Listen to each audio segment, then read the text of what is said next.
Have you gone mad? আপনার মাথা খারাপ হয়ে গেছে? আপনি গণেশ মান্নার ব্যাপারটা নিয়ে প্রেস মিট করতে চাইছেন? না না, প্রেস মিট আমি করব।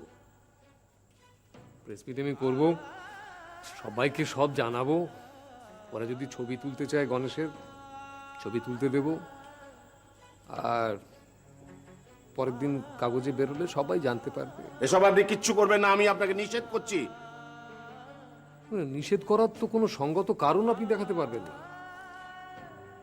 আর তাছাড়া এর আগেই তো ওই গণেশকে যখন রিলিজ করিনি তখনই তো আপনি আমাকে চার্জশিট করেছেন। Doctor Roy, I will consider this as an act of insubordination, I tell you. You may. Welcome. Please. কিন্তু আমি এটা না করে পারছি না। আসলে কি জানেন তো, এই চাপটা আমি আর নিতে পারছি না। চারপাশ থেকে এত চাপ, আমি এর থেকে মুক্ত হতে চাইছি। সবাইকে সব জানিয়ে দিই, সবাই জানুক, সরকারি মহল জানুক। জেনে যদি অপরাধীদের ধরতে চায় তো ধরুক, আর যদি না ধরতে চায় তো মিটে গেল। ডক্টর রয়, প্লিজ আপনি ব্যাপারটা বোঝার চেষ্টা করুন। আপনি বুঝতে পারছেন না যে আপনি কতটা ঝুঁকি নিতে চলেছেন। পাচ্ছি ঝুঁকি তো আমি সেদিনই নিয়েছিলাম যেদিন আমি রিলিজ অর্ডারটা সই করিনি। না দেখুন, আপনি ব্যাপারটা বুঝতে পারছেন না যে এর পেছনে একটা বিরাট বড় র্যাকেট কাজ করছে। তারা আপনাকে স্পেয়ার করবে না। আরে অত সব ঝামেলায় যাওয়ার দরকার কি? আস্তে আস্তে চুপচাপ ছেলেটাকে রিলিজ করে দিন, ঝামেলা মিটে যাবে। চলে না, আপনি শুধু এইটুকু বলবার জন্য আমাকে ডেকেছিলেন? প্লিজ প্লিজ আপনি ব্যাপারটা বুঝুন। প্লিজ আপনি আপনি আননেসারি ঝামেলাটা ঘাড়ে নেবেন না। দেখুন আপনি, আমি আমার চেয়ে বয়সে অনেক বড় না, আমি আপনার চেয়ে বয়সে অনেক বড়। পৃথিবীটা আমি অনেক বেশি দেখেছি। আর you believe it or not, you trust it or not, আমি আপনাকে ছোট ভাইয়ের মতো ভালোবাসি। আমি সেই জন্য বলছি, মশাই আপনার সংসার আছে, বউ বাচ্চা আছে, কেন এসব ঝামেলা তাদের কথা ভুলে যাচ্ছেন কেন? না না না, তাদের কথা ভুলবো কি করে? তাদের কথা বেশি করে মনে রাখছি বলেই তো আমাকে কাজটা করতে হচ্ছে। এই কাজটা যদি আমি না করি তাহলে তাদের সামনে আমি দাঁড়াবো কি করে? কিছুতেই কোনো কথা শুনবেন না। আরে মশাই কোথাকার কে গণেশ মান্না? দূর মশাই, ছেড়ে দিন না। একটা গ্রামের একটা ছেলে গণেশ মান্না, তার জন্য আপনি একদম হেরিয়ে বললেন। আচ্ছা স্যার, একটা কথা বলি। এই ধরুন, এই গণেশ যদি গণেশ মান্না না হয়ে আপনার ছেলে হতো, আমি যদি আপনার পাশে তখন না দাঁড়াতাম, তখন আপনার কি মনে হতো? এই মানুষ জাতটার প্রতি তো কোনো শ্রদ্ধা থাকতো না। মনে হতো না স্বার্থপর, আত্মকেন্দ্রিক হতো তো। আজকে গণেশের পাশেও যদি আমি না দাঁড়াই তো সেও তো একই কথা ভাববে। আগে না ভাববে না, সে উল্টোটাই ভাবছে আপনি তার ক্ষতি করতে চাইছেন জোর করে আটকে রেখে। না না না না না না, সে তো গণেশের বাবা ভয় পেয়ে বলছে, তাই না? আর ভয় কে না পায়? তাহলে আপনি পাচ্ছেন না কেন? পাচ্ছি তো, পাচ্ছি পাচ্ছি পাচ্ছি আরো অনেক বড় বিপদের ভয় পাচ্ছি। কি বলুন তো, বুঝতে পারছেন না তো? আমি যদি এখন এর প্রতিবাদ না করি তাহলে অপরাধী যারা, তারা নির্ভয়ে স্বচ্ছন্দে এই কাজটা করে যাবে তো, এবং করতেই থাকবে। আর আমরা ভয় পেতে পেতে পেতে পেতে এই ভয় পাওয়াটাই আমাদের অভ্যেস হয়ে যাবে। তারপর কি হবে বলুন তো? এই ভয় পাওয়াটাই না একমাত্র উপায় বলে মনে হয়। আপনার এই ভয়ের অনুপ্রাসটা বন্ধ করুন তো। আপনি তো আমার কোনো কথাই শুনবেন না। দেখুন, ঠিক আছে, যা প্রাঞ্চায় করুন, আমার বলার কিছু নেই। খালি পরে যদি আপনার কোনো ক্ষতি হয় আপনি আমাকে দেব না, কোনো দোষ দেব না। চলে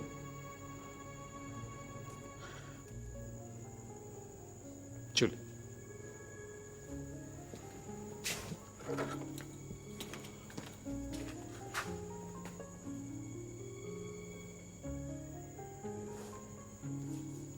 আজকের দিনে এত বোকা মানুষ হয় লোকটা বুঝতে পারছে না নিজেই নিজের কত বড় সর্বনাশ ডেকে আনছে।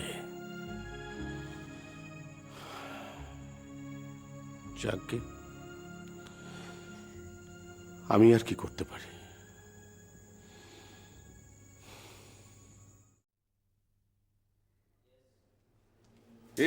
খুব ব্যস্ত নাকি?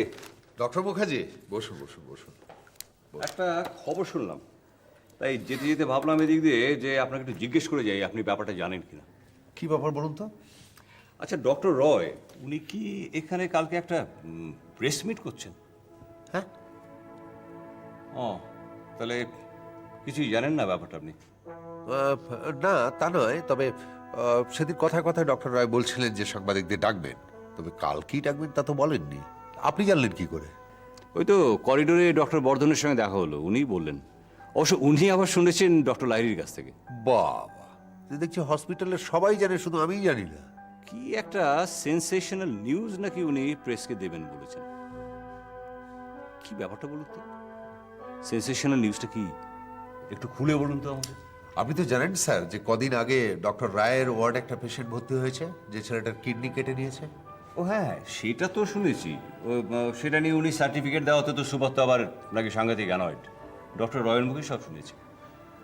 এই অপরাধের যারা হোতা তারা খুব এখন তৎপর হয়ে উঠেছে ব্যাপারটাকে ধামাচাপা দেওয়ার জন্য। ওরা ডক্টর রায়কে, মিসেস রায়কে বারবার টেলিফোনে হুমকি দিয়েছে। তারপরেও দেখেছে যখন ডক্টর রায় সার্টিফিকেট উইথড্র করতে রাজি নন, তখন ওরা গণেশ মান্নাকে, মানে খোদ পেশেন্টকেই গায়েব করতে চাইছে। সে কি? তাহলে তো ওয়ার্ডে কড়া নজরদারির বন্দোবস্ত করা উচিত। ডক্টর রায় সেই ব্যবস্থাও নিয়েছিলেন, কিন্তু ওরা আরো এক ধাপ এগিয়ে ভেবেছে। ওরা এখন খোদ লক্ষণ মান্নাকে ওদের জালে আটকে ফেলেছে। দাঁড়ান দাঁড়ান, ওই লক্ষণ মান্না মানে ওই পেশেন্টের কোনো আত্মীয়? বাবা বাবা, ওদের ভয়ই হোক আর টাকা পয়সা লোভী হোক, বাবা এসে এখন ছেলেকে বন্ডে সই করে হসপিটাল থেকে নিয়ে যেতে চাইছে। ডক্টর রায় হসপিটালের নিয়ম ভেঙে জোর করে নিজের কাস্টডিতে রেখেছেন। ফ্যান্টাস্টিক, উনি পারফেক্ট কাজ করেছেন। কিন্তু সুপার তো সেটা মেনে নিতে পারছেন না, শো কজের ভয় দেখিয়েছেন। সম্ভবত রিপোর্টটা সিওর কাছে চলে গেছে। এই মানুষটাকে কি করবো বলুন থেকে তো বোঝালেও কিছু বুঝবে না। এনিওয়ে, তাহলে তাহলে এই প্রেস মিটটা ডক্টর রায়... আমার তো মনে হচ্ছে সেই উদ্দেশ্যেই। দেখি বিকেলে যদি একটু ফ্রি পাই তাহলে কথা বলবো। আমার ধারণা হচ্ছে যে উনি প্রেসের কাছে গণেশ মান্নাকে একটু এক্সিবিট করতে চান, যাতে কোনো সময় বাধ্য হয়ে গণেশ মান্নাকে রিলিজ করতে হলেও ব্যাপারটা সরকারি লেভেলে পৌঁছে যায়। প্ল্যানটা উনি মন্দ ভাবেননি, কারণ মিডিয়া একটু হুইচুই না করলে বড় কর্তাদের তো আর ঘুম ভাঙবে না। উনি সঠিক ভেবেছেন। না, এটা অবশ্য আমার ব্যক্তিগত ধারণা। আমার তো মনে হচ্ছে আপনার ধারণাটাই সঠিক। যাক দেখা যাক কি হয়। আমি একটু চলি ডক্টর দত্ত, ওয়ার্ডে একটি পেশেন্টের অবস্থা একটু ক্রিটিক্যাল, দেখি সে আবার কেমন আছে। See you. হ্যাঁ, ওকে।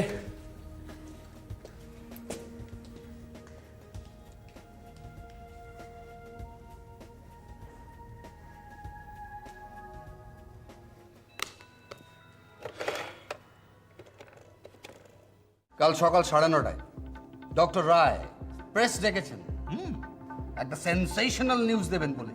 কিন্তু ডাক্তার রায় তো সাংবাদিকদের একদমই স্ট্যান্ড করতে পারেন, রাইট? অথচ উনি কালকে প্রেস ডেকেছেন, ব্যাপারটাকে কিছু গেস করতে পারছেন? গেস করতে পারলে আপনাদের ডাকলাম কেন? আপনি নিউজটা পেলেন কোত্থেকে? দেখুন স্যার, এই অধমের সঙ্গে দু একজন সাংবাদিকের একটু যোগাযোগ রয়েছে। তাদেরই একজন আমাকে সকালবেলা ফোন করে খবরটা দিল। Sensational news? আমি তো কিছুই গেস করতে পারছি না মশাই। ডাক্তার রায় কি এমন সেনসেশনাল নিউজ দেবেন? আমি গেস করতে পারছি। উনি নিশ্চয়ই প্রেস ডেকে আমাদের নামে উল্টোপাল্টা কেচ্ছা গাইবেন। আমাদের নামে? আমাদের নামে। অলোক মিত্রের কেসটা জিতে যাওয়ার পর উনি নিজেকে একটা বিরাট মনে করছেন। উনি মনে করেন যে উনি একজন honest doctor and we are all dishonest and corrupted. তাহলে আমাদের নামে প্রেস ডেকে আজে বাজে কথা কেন বলতে যাবেন উনি? দেখুন ডাক্তার বর্ধন, আপনার এই ব্যাপারটা কিন্তু আমি মোটেই কনভিন্স হতে পারছি না। উনি আমাদের নামে বলতে যাবেন কেন? কেন বলবেন না? He is a jealous person, you know. উনি প্রাইভেট প্র্যাকটিস করলেন না কেন? কেন? স্রেফ ভয়, যদি প্র্যাকটিস না জমে। But we are successful, that's why মনে মনে উনি জেলাস। না না না না না, জেলাস হতেই পারেন, কিন্তু তা বলে প্রেসটেকে আমাদের নামে কিচ্ছা গাইতে যাবেন কেন উনি? Sir, after all we are colleague, একই হসপিটালে কাজ করছি। সেটাই সম্ভবত জেলাসির কারণ।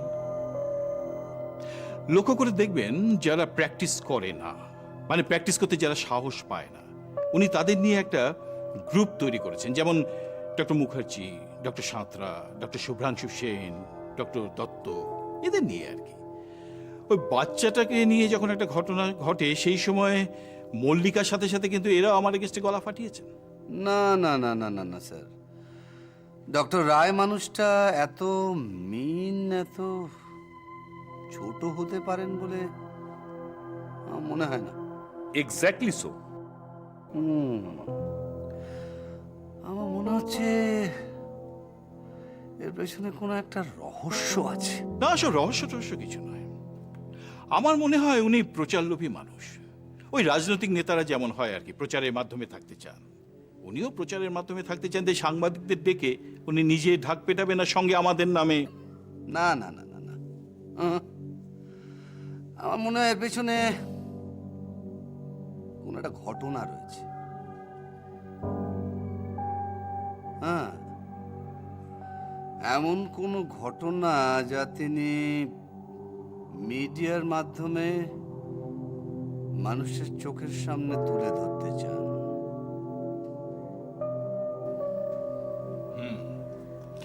কিন্তু সেটা কি? সেটা কি? আচ্ছা স্যার, সেটা যদি জানতাম তাহলে তিনজনে বসে গেস করবার চেষ্টা করতাম। আমার মনে হয় কি স্যার, এবার না উনি আমাদের সুপার সাহেবের বিরুদ্ধে তোপ দাগবেন। আই মিন আমাদের হসপিটালের অব্যবস্থা, দুর্নীতি এইসব নিয়ে বলবেন আর কি। না না, এটাও আমার কাছে সঠিক বলে মনে হচ্ছে না। না, আমি সুপার সাহেবের কাছে গেছিলাম ওইসব বলতে। উনি চমকালেন কিন্তু ভাঙলেন না কিছু। উনি যদি জানতেন যে ওর সম্পর্কে কিছু বলার আছে, তাহলে তো উনি আমাদের সিম্প্যাথি ড্র করে দলে টানবার চেষ্টা করতেন। হ্যাঁ, ডক্টর রায়ের বিরুদ্ধে দু চার কথা না শুনিয়ে তো ছাড়তেন না। না না না না না, ইউ আর রাইট স্যার। কিন্তু সুপার সাহেব কোনোভাবেই রিয়াক্ট করলেন না। করেছেন, রিয়াক্ট করেছেন, কিন্তু সেই রিয়াকশনটা কিরকম জানেন? কিরকম? ঝড়ের আগে গোটা পরিবেশটা কেমন থম মেরে যায় না, সব ঠিক সেরকম। ঝড় একটা আসছে ঠিকই, কিন্তু কিভাবে, কোথা থেকে, আর সেই ঝড়ে সবচেয়ে বড় ক্ষতি কার, এখন সেটাই দেখার।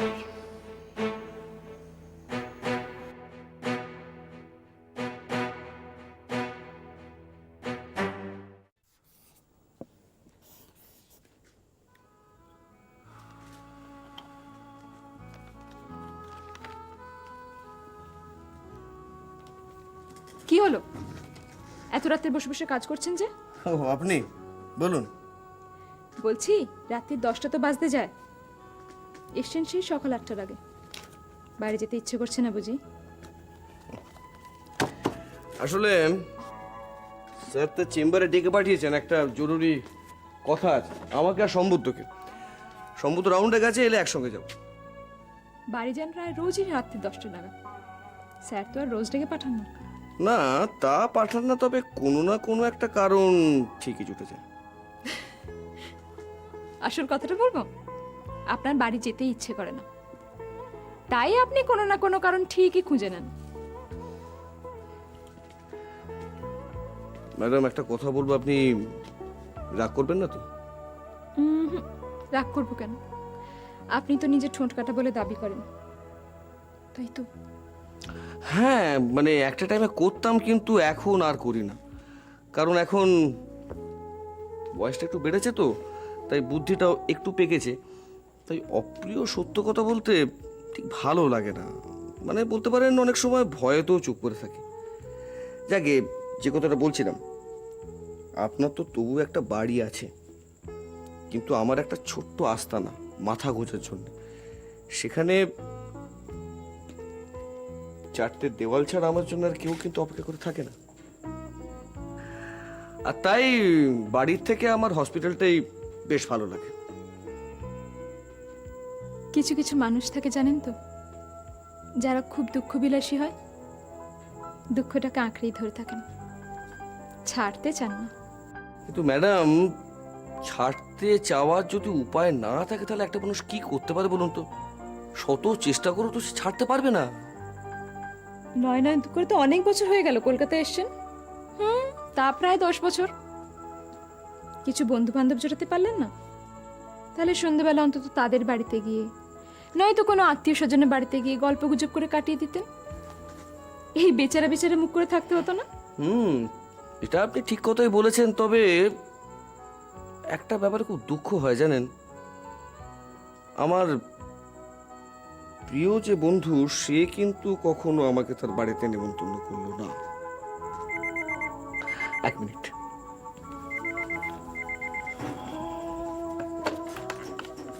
হ্যালো, ও সম্বুদ্ধ, ও তুমি যাচ্ছ? তুমি এগো, আমি আসছি। তাহলে আমি চলি। আমাকেও যেতে হবে ওই স্যারের চেম্বারে। তবে যেটা বললাম সেটা কিন্তু ভুলে যাবেন না। এখন তো কাজে চলুন, ওসব কথা পরে হবে। আসুন।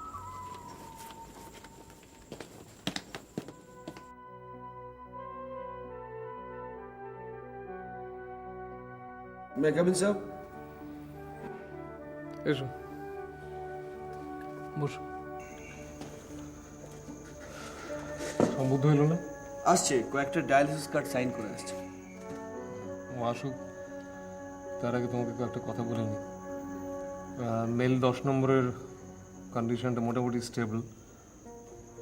2-1 দিনের মধ্যে ইচ্ছে করলে তুমি ডিসচার্জ করে দিতে পারো। ফিমেল 4 নম্বরের অবস্থাটা ভালো নয়, হাই ফিভার আছে। কালকে সকালে অতি অবশ্যই ব্লাড টেস্টটা করাবে। ওর রেনাল ফেলিওরটা হয়েছিল কিন্তু ম্যালেরিয়া থেকে। আমার যতদূর ধারণা, রিপোর্টে তুমি ম্যালেরিয়া প্যারাসাইট পাবে। হ্যাঁ স্যার, সে আমি দেখে নেবো। কিন্তু আপনি বললেন কি একটা বিশেষ জরুরি প্রয়োজনে, মানে আর্জেন্ট। বলছি, তার আগে আর একটা কথা বলিনি।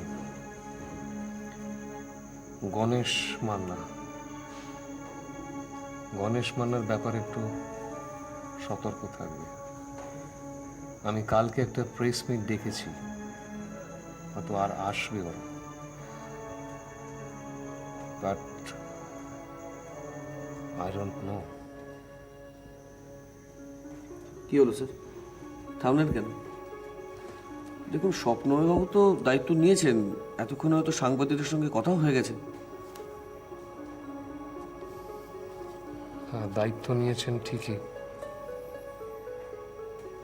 সাংবাদিকরাও হয়তো আসবেন গরম খবরের লোভে, কিন্তু মে কাম ইন স্যার? এসো, বসো।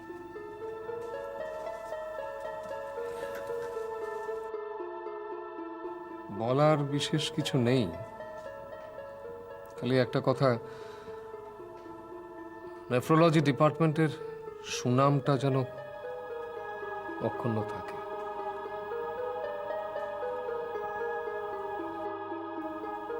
এখানে অনেক মরণাপন্ন রোগী আসেন, ঠিক সময় তাদের ঠিক চিকিৎসাটা যাতে হয় সেদিকে খেয়াল রেখো।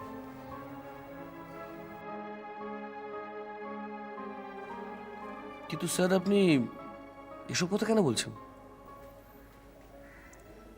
হ্যাঁ, তা অবশ্য ঠিক। কেন বলছি, কারণ আমি ছাড়াই তো তোমরা একটা সময় খুব ভালো চালিয়েছ আমাদের ডিপার্টমেন্ট। কিন্তু তবু একটা কথা বলে রাখি যে first we are social being, then we are doctors. সামাজিক দায়টা আমরা অস্বীকার করতে পারি না।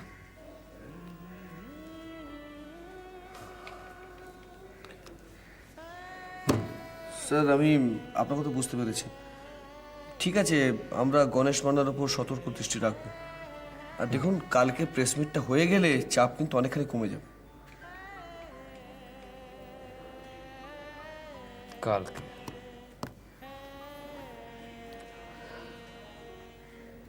কাল কেউ দেখেছে কোনোদিন? দেখেনি। ওকে, টাইম ইজ আপ। আমি চললাম।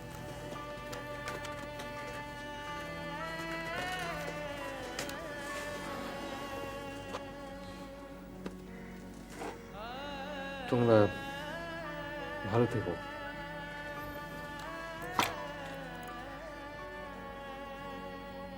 এটা আর বোধ হয় দরকার হবে না।